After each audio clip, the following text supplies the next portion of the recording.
Bonjour à tous et bienvenue. Il y a 20 ans, 189 États membres des Nations Unies ont reconnu le rôle crucial joué par les médias dans la lutte contre les stéréotypes sexistes qui influencent notre façon de penser et d'agir. Les médias du monde entier doivent apporter une bien plus grande contribution à la promotion des femmes et on en parle dans Ça fait l'actualité.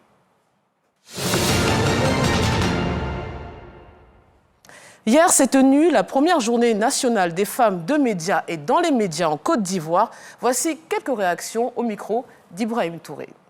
Je pense que la femme occupe une place intéressante dans l'univers des médias, dans l'univers de la communication. C'est sûr qu'il y a beaucoup qui reste encore à faire parce que beaucoup de femmes sont encore mises de côté. Certaines n'ont pas compris qu'elles-mêmes aussi, elles doivent se battre pour pouvoir mériter des places dans cet univers-là. Une chose est sûre, c'est que celles qui y sont excellent. Elles serviront de modèle à celles qui veulent embrasser ce métier-là. La femme africaine occupe une place très importante, d'autant plus qu'elle est l'image à travers de la communication, à travers les femmes journalistes, à travers la publicité. L'impact qu'elles ont dans ce domaine-là est très important. Moi, je vois en tout cas cette année, en 2022, qu'il y a un grand engouement et donc un élan par rapport à cette situation de la femme dans la société.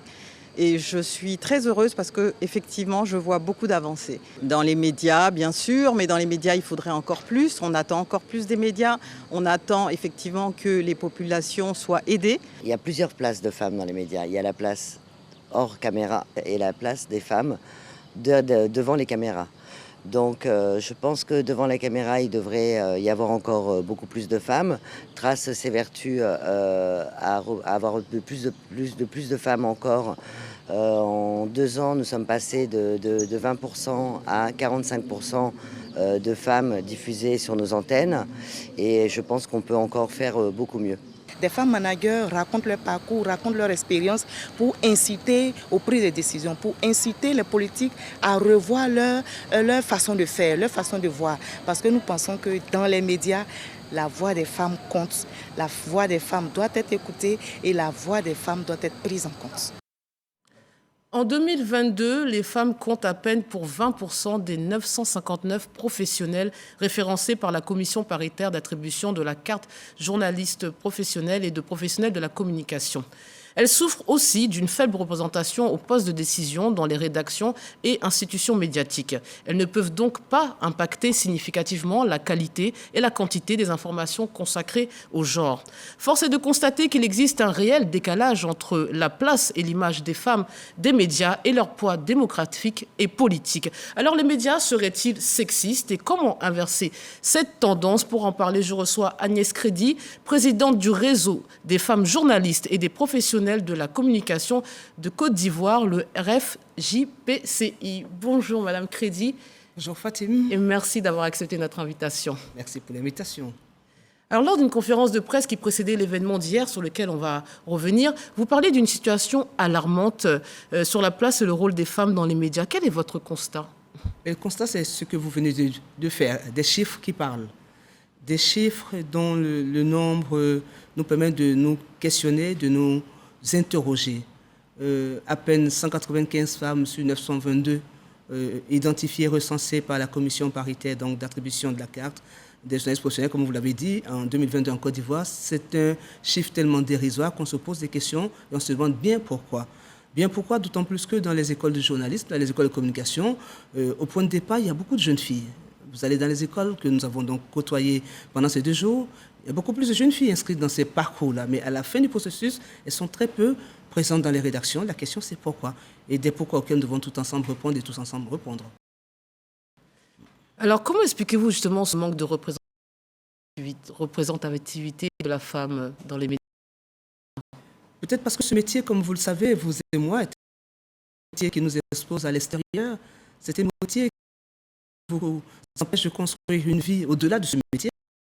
Parce qu'en dehors de ce métier, être journaliste ou être dans la communication, être à 98% consacré à son métier. L'information, il faut la rechercher en permanence, il faut lui courir après, il faut pouvoir après la traiter, la consolider, la renforcer par d'autres points de vue, d'autres opinions. Et ça demande beaucoup de temps, c'est vrai. Et puis c'est un métier qui est exigeant, donc parfois qui vous prive de votre vie privée, et ce n'est pas toujours évident de pouvoir donc accorder de l'espace quand on veut pouvoir vivre pleinement sa propre vie de femme ou d'être humain tout court. Alors on se demande parfois justement, c'est ça, être une femme, est-ce un atout ou un handicap ? Puisque vous le dites... Oui, mais oui, en même temps, ce métier a l'avantage d'être un métier asexué. Je veux dire, heureusement, on ne soulève pas de grue quand on est journaliste. C'est donc le cerveau qui parle. C'est la connaissance, c'est la culture, c'est la capacité à produire du contenu, à écrire. Et là, il n'y a pas besoin d'avoir un sexe spécifique. Il suffit d'être un être humain intelligent pour le faire. Donc, c'est un métier asexué, donc ça a des avantages. Mais en même temps, comme tous les métiers, des avantages et des inconvénients. Mais c'est un métier de pouvoir et un métier important. Et qui dit pouvoir, dit forcément qu'il y a conflit, qu'il y a crise ou qu'il y a compétition. Alors, est-ce que les médias véhiculent des stéréotypes et clichés sur les femmes? Et si oui, lesquels? Écoutez, c'était ça le sens de la JNFM, donc la Journée nationale des femmes des médias et dans les médias, qui pendant donc 2 jours, en première journée le 30 mars, a donc créé des espaces de formation pour qu'on puisse questionner nos pratiques et que les femmes elles-mêmes, journalistes et professionnels de la communication, puissent justement se retrouver et se repenser en termes de leader à se positionner dans les rédactions de la société. Et donc cette journée a été consacrée à la formation et la journée 31 a été donc consacrée en 2 parties.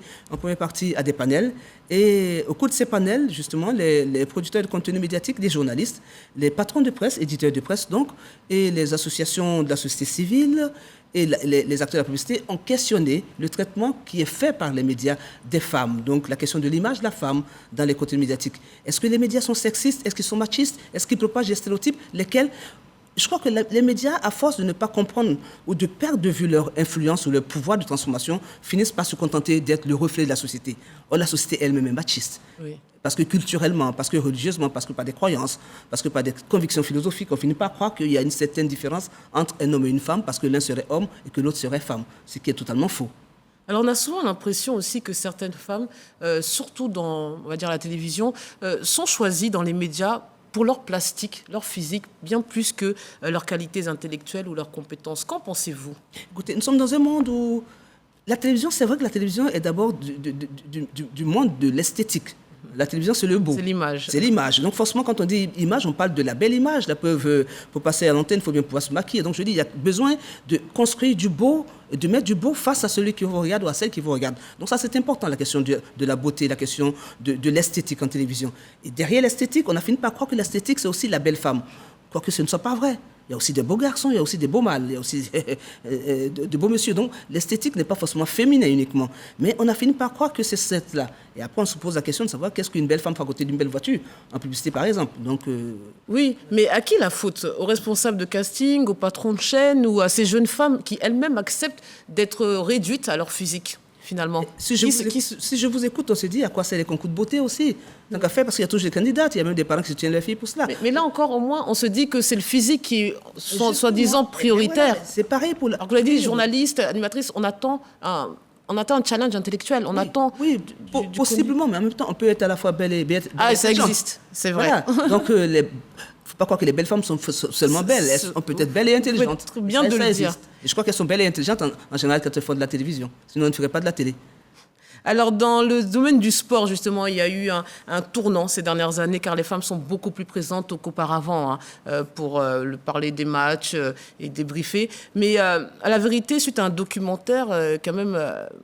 on va dire très surprenant, on a découvert que les patrons de chaîne ont décidé au départ, surtout aussi en Occident, de mettre des femmes en avant, là encore au physique agréable, pour attirer et retenir les téléspectateurs masculins. Comment cela vous importe-t-il? Ça vous choque qu'on ait une telle philosophie?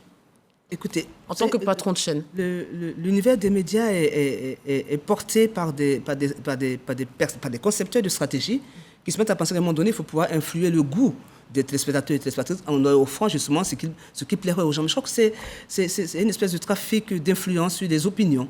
Parce qu'on sait que les médias, effectivement, ont un impact sur les opinions. Et ça, c'est vrai. Mais alors, est-ce qu'il faut, pour retenir des mâles devant des écrans de télé, pour apprécier un match de rugby ou de football, il faut forcément y mettre à côté une belle femme?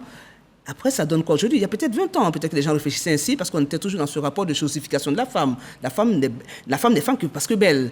Du coup, on excluait les femmes qui ne paraissaient pas belles selon les canons de beauté, quoique la beauté n'a que ça de relatif, totalement relatif, la notion de beauté. Après, les normes de beauté, qu'on soit en Australie, à Bono, à Chemois ou à Abidjan ou alors à Paris, ne sont pas les mêmes. Donc forcément, belle ici, peut-être pas belle ailleurs. Donc tout est relatif. Vous pensez que les médias sont sexistes? Je le pense, c'est pour ça qu'il y a besoin de créer des espaces de réflexion.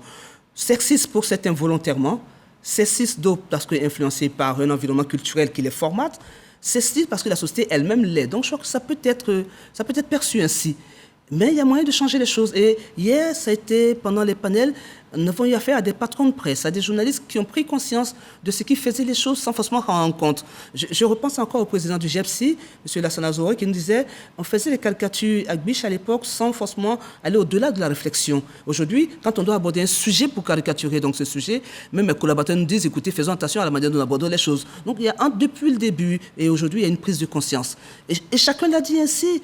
Le président du REPLESI l'a dit, au nom de l'UNJC, ça a été dit. Donc je veux dire, Olivier Hiro de l'OJPCI l'a dit. Donc, en fait, il y a une prise de conscience. Et surtout, hier, pour nous, c'était des engagements. On n'était pas là hier, à la GNFM 2022, pour porter des jugements, ni pour indexer des personnes, ou mettre à l'index des personnes qui seraient coupables de crimes contre le genre. Mais plutôt prendre conscience de ce qu'on est tellement formaté par nos cultures, on est tellement construit par la société, qu'on finit par oublier que notre rôle d'actrice et d'acteur des médias, c'est de permettre à ces sociétés de toujours réfléchir sur elles-mêmes. Donc, reprendre la main, reprendre l'autorité, reprendre le pouvoir et avoir cette parole d'autorité qui fait la force des médias. Mais justement, restons sur l'événement d'hier qui s'est tenu. Donc, pour la première fois, la journée nationale des femmes des médias et dans les médias en Côte d'Ivoire. Quel est finalement l'objectif de cette manifestation et que s'est-il passé pour ceux qui n'ont pas pu être présents? C'était le rendez-vous à ne pas manquer. Et c'est vrai qu'on en parle aujourd'hui, c'est que c'était un rendez-vous à la fois historique. Et sur le plan professionnel, on a donc rassemblé dans un même espace, dans une école, l'ISTC qui a été choisie, à dessein parce qu'on nous sommes dit porter la réflexion sur les questions de genre, sur les questions de contenu médiatique, sur les questions de production professionnelle. Parce qu'en fait, il s'agit d'une question en réalité d'éthique et de déontologie.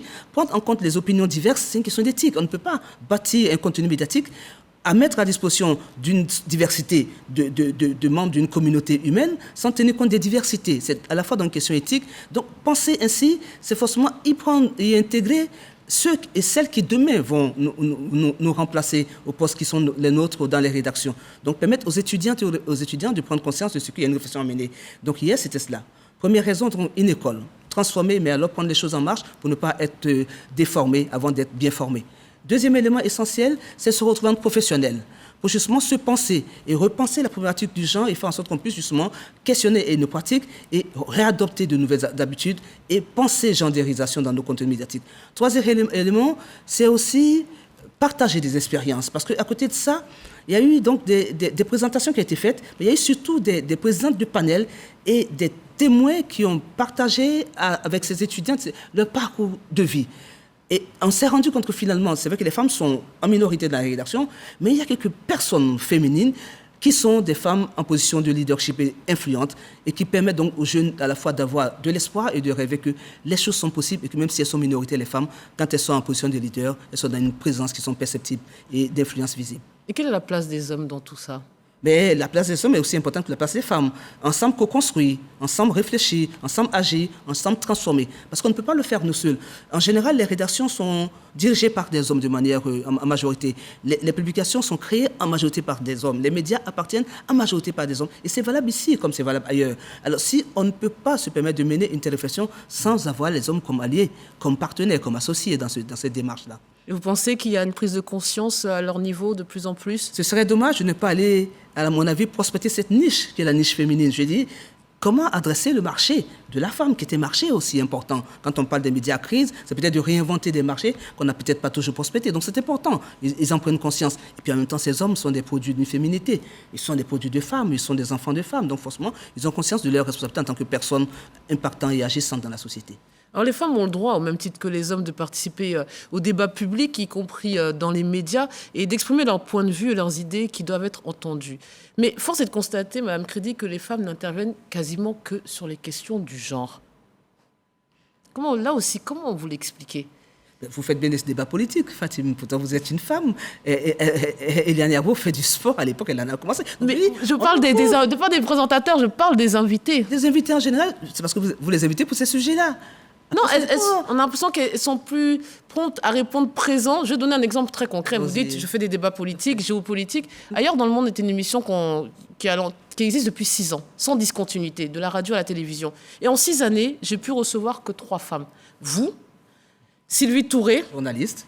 et Gabrielle Zani. Journaliste. En 6 années. Oui. Impossible de faire venir une femme, alors que je sais qu'il y a des chercheurs, des femmes de qualité dans ce pays, impossible de prendre la parole sur un plateau de télé ou de radio. Il faut peut-être aussi se poser des questions autrement. Comment elles perçoivent les médias? Est-ce que les médias les rassurent?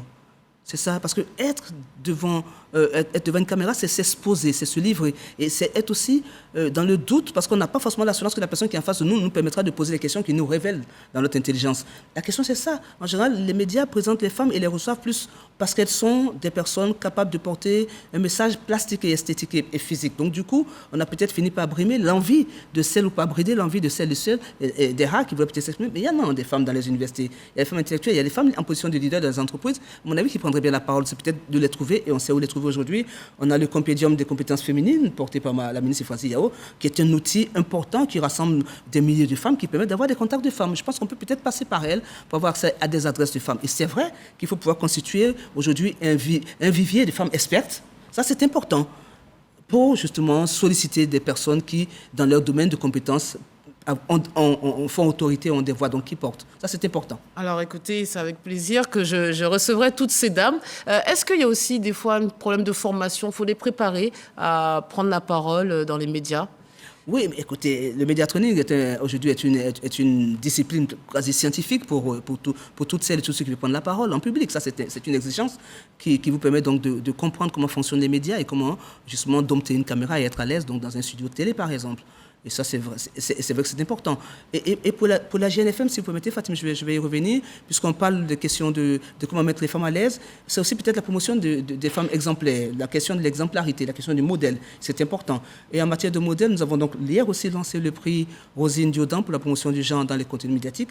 Rosine Diodan est une des grandes journalistes de notre pays. C'est un visage et un nom et une plume emblématique de la presse écrite ivoirienne qui a été pour nous un point de repère, un point d'ancrage et un point d'enracinement. Et hier, c'était donc une journée de lancement de ce prix, qui est pour nous un prix important, qui va nous permettre justement d'avoir un outil de contrôle, pas en termes de sanctions, oui, si vous voulez, mais en termes de donner des satisfactions à des personnes qui, pour nous, auraient incarné donc ce parcours de changement qui s'impose à nous. C'est-à-dire, ça s'adresse à quoi? Des patrons de chaîne, à des producteurs de contenu, à des productrices de contenu, donc à des journalistes qui auraient produit du contenu, à des journalistes hommes, à des journalistes femmes, qui auraient produit du contenu sensible aux gens. Mais quand on dit sensible aux gens, c'est pas d'attendre le 8 mars pour faire un article sur la femme, parce que c'est la journée internationale de la femme. C'est que dans nos productions, de manière sérieuse et rigoureuse, que ce soit en genre majeur comme l'enquête, le reportage et les interviews, ou des portraits, qu'on ait des sujets qui permettent de mieux comprendre les problématiques liées à la question de la femme, à la question du genre. Et ça, c'est important. Prendre les sujets au sérieux. Traiter la femme comme un sujet sérieux, parce qu'elle est un sujet sérieux. Et ça, c'est important. Alors, il n'y a pas que des femmes à l'antenne, mais aussi les postes à responsabilité dans les médias. Quelle est la réalité de la situation en ce qui concerne les femmes? Vous voulez qu'on fasse le point en chiffres? Oui, parce que j'ai vu dans l'élément, j'ai l'impression que les 2 femmes à la tête des médias viennent des médias occidentaux, Trace TV et puis Canal+ Côte d'Ivoire. Mais est-ce qu'en Côte d'Ivoire, il y a une femme qui est à la tête d'un média? Écoutez, oui. Oui. Hier, on a rendu hommage aussi à Denise Poté de TV5 Monde, qui est la marraine du prix Rosine Diodan, et à Françoise Romarc, qui est de Canal+ Côte d'Ivoire, qui est la marraine de la GNFM 2022. On avait en invité d'honneur Mme Oumoubari Sana, qui est la directrice centrale de l'AIP. Première femme en Côte d'Ivoire à diriger l'AIP, qui est un média de service public. C'est vrai que Fraternité Matin, on n'a jamais eu de femme directrice générale, mais on a eu une femme qui était présidente du conseil d'administration, Mme Viviane Zounon, qui prie. À la RTI, on a quand même eu, je crois, peut-être 4 ou 5 femmes qui étaient directrices générales. La ministre Bonique Lavorie, on a eu la ministre Likukwe, Odette. On a eu... et puis aujourd'hui, la RTI, aujourd'hui, dans le secteur de la presse public fait office quand même de pionnière. On va parler de la RTI juste après. Et là, on est très content de savoir que ce média-là aujourd'hui promeut des femmes. Et c'est vrai, on a TV2 dirigé par une femme, information... Madame Fadiga, Fréquence 2, on a Mariam Koulibaly. Chaîne nationale radio. Madame Sali Siloué, Radio Côte d'Ivoire. Directrice d'information à Abiba Dembélé, je veux dire, était publicité d'Achagaz. Non, je dis... Alors justement, j'allais vous demander si on était des bons ou mauvais élèves. Parce que la RTI, c'est quand même un grand groupe, un des plus grands groupes médiatiques de ce pays. Est-ce que nous sommes des bons ou mauvais élèves sur cette question? À ce niveau, vous êtes de bons, mais vous serez encore des meilleurs. Le jour, on aura une femme à la tête de cette entreprise. Tout simplement, hein. Mais bon, je ne le dis pas pour faire de l'ombre à mon frère et ami Fousseni, mais bon... Bonjour Fousseni, non, c'est pas pour prendre ta place. Une femme qui arrive, c'est pas la place d'un homme qu'elle prend, elle prend sa place, c'est tout. Oui. Voilà. Donc mais la RTI n'a pas à rougir au contraire même, de la place qu'elle donne. Elle nous montre qu'il est possible de se faire confiance aux femmes, et quand on fait confiance aux femmes, on devient une grande chaîne de référence. C'est ce qu'on devient. Alors, quelques mots encore avant de finir cette émission sur les objectifs. Qu'est-ce que vous comptez faire avec votre institution et cet événement? Quelles sont les prochaines étapes? Écoutez, donc c'est une journée mémorable déjà. Première édition, on attendait un peu plus de 500 participantes et on a atteint l'objectif. Et on a même dépassé nos objectifs en termes de prévision. Pour la formation, on attendait 100 personnes, on a eu 150 personnes qui ont contribué à la formation. Et je vais pouvoir dire merci à Mme Anne-Marie Kodampen, qui a accepté d'être la marraine de cette journée, qui a offert une bourse à la meilleure étudiante en journalisme de l'ISTC, parce qu'il faut vraiment aussi être dans la célébration de l'excellence. Et c'est ça la GNFM, mettre en contact des personnalités et des enfants et des étudiants pour faire en sorte que des sources d'inspiration puissent irriguer les liens intergénérationnels. Ça, c'est important pour nous. On a aussi eu la possibilité d'avoir une femme maître et maîtresse comme maître Dadier Sangari Linda, qui a eu la générosité de coacher donc, les journalistes. Et puis Yakima donc, Kouyaté, experte en genre, qui était donc l'animatrice de la session formation. Et puis 2 photographes de renom, c'est Ibou Traoré et Thierry Gognan, qui ont accepté de former les femmes parce que la question de l'image, la question de la photographie dans les médias est un élément essentiel et central. Remercier donc ces personnes qui ont accepté d'être là. Remercier toutes celles qui ont prêté à la fois de leur temps, de leur présence et de leur voix pour accompagner donc cette journée en tant que présidente du panel, en tant que panéliste et en tant que personne donc parlant de son parcours pour inspirer donc des jeunes. Et les prochaines éditions, c'est de poursuivre ce cheminement-là, poursuivre ce chemin de mise en lien avec des modèles et des jeunes, donner des possibilités de rêve à nos jeunes qui aujourd'hui pensent qu'en fait il n'y a pas de modèle pour eux, ils sont dans la quête de modèles superficiels sur les réseaux sociaux, alors que les modèles physiques existent. Donc remettre les jeunes en contact avec les modèles physiques, leur donner la possibilité de croire que les choses sont vraies et non les choses virtuelles auxquelles aujourd'hui on les habitue, revenir dans une forme de réalité. Mais cela suppose qu'il y a un vrai partage de générosité, de solidarité et de fraternité. Faire en sorte que cette réhumanisation soit une réalité et que nous soyons à côté des autres, les uns les autres, nous enrichissant mutuellement et faisant en sorte de construire un pays solidaire. Mais parce que les médias retrouveront leur place d'acteurs et d'actrices ayant autorité et faisant autorité. Et par rapport aux chaînes thématiques qui sont consacrées aux femmes, vous pensez que c'est une valeur ajoutée ou qu'il faut justement de la mixité pour traiter du genre? Une chaîne comme TV2 est une chaîne qui aborde la question de manière transversale. Elle ne se confine pas, elle ne s'enferme pas sur la femme en tant que l'autre moitié de l'humanité. Elle s'ouvre bientôt, elle s'ouvre plutôt en offrant des espaces qui prennent en compte ses spécificités. Parce que la question de genre, c'est la prise en compte des spécificités. Des différences qui ne sont pas des différences stéréotypées, mais les différences sont des différences réelles. Être une femme, c'est pas être un homme. Ça, c'est une réalité. C'est comme ça qu'il faut le traiter, parce qu'il n'y a pas d'émissions qui existent consacrées aux hommes, mais il y en a toujours des émissions consacrées aux femmes. Voilà, essentiellement femmes, au cœur des femmes. Parce que les hommes font toutes les émissions, voilà. Fatim. Parce que les hommes font toutes les émissions. Donc il faut créer un cadre spécifique pour la gente féminine pour parler de ces problèmes. Autrement, quand on vous écoute, on se dirait, en gros, les questions de genre, on aborderait pourquoi la GNFM aurait quelque raison d'exister. Mais parce qu'il y a des problèmes spécifiques pour les aborder dans des cas spécifiques. Faire en sorte qu'on ait conscience de cela. À un moment donné, quand les choses vont se faire naturellement, tout paraîtra évident, mais jamais rien ne sera évident parce que c'est de manière permanente qu'il faut rappeler que nous sommes différents, mais en même temps différents et les mêmes. Nous sommes même êtres humains, différents parce que ni femme et que l'autre homme, mais en même temps complémentaires. Cette complémentarité, il faut l'affirmer dans des espaces à la fois différenciés, mais en même temps de complémentarité. Je veux dire, être sur une chaîne destinée aux femmes, c'est pas s'enfermer. Avoir une chaîne destinée aux jeunes, c'est pas enfermer les jeunes entre eux. C'est tenir compte de leurs spécificités. Je pense que c'est important. En même temps, c'est les ouvrir à d'autres univers. On ne les enferme pas non plus dans cet univers spécifique des femmes ou des jeunes. Donc à développer. À développer. Alors, c'est la fin de cette émission. Merci beaucoup, Madame Crédit, d'avoir pris part à cet échange et pour votre combat en faveur des femmes. Merci de nous avoir suivis. Merci aux équipes techniques, à la réalisatrice Harlem Poka. Je rappelle que RTI2 lance son nouveau journal ce soir à 19h30. Je précise que sur les 4 présentateurs journalistes, 3 sont des femmes. Madame Dosso Afficiata Karamoko, Madame Tralou Joël Gossé, Anicette Conan Blessing et Drabo Alassane, sous la supervision du rédacteur en chef Koné Pargasoro Demadongui. Allez, bonne chance à toute l'équipe et bon vent à vous. Restez sur RTI1 jusqu'à 19h30. Au revoir.